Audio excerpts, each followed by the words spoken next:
आपने विक्रम और वेताल की कहानी तो जरूर सुनी होगी, जिसमें राजा विक्रम को एक तपस्वी के आदेश के मुताबिक एक अज्ञात पेड़ पर लटके हुए वेताल को पकड़कर उनके पास ले जाना होता है। राजा विक्रम बड़े साहसी थे, तो वे इस आदेश का पालन करके वो उस वेताल को पकड़ लेते हैं, और जैसे ही वो पकड़ के वापस ले जाने का प्रयास करते हैं तो वेताल उनके सामने एक शर्त रखता है। वो रास्ते के बीच में एक कहानी बताएगा और कहानी के अंत में वो राजा विक्रम से उस कहानी से जुड़ा एक सवाल पूछेगा।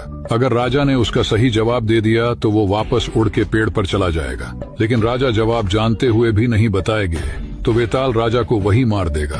अब वेताल हर बार ऐसी रहस्यमयी कहानी बताकर राजा को जवाब देने पे मजबूर कर देता था, और जैसे ही राजा जवाब देते थे तो वो वापस पेड़ पे चला जाता था।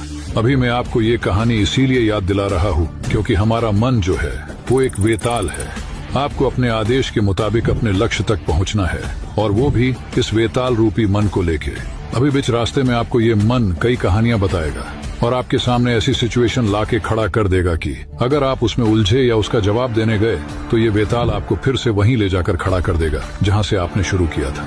कहने का मतलब बस यही है कि इस वेताल को आपको कुछ भी करके, बेहला फुसला के और उसकी बातों में न आके उसे उस लक्ष्य तक पहुंचाना है। तभी आप इस विक्रम और वेताल के चक्र से बाहर निकल पाएंगे।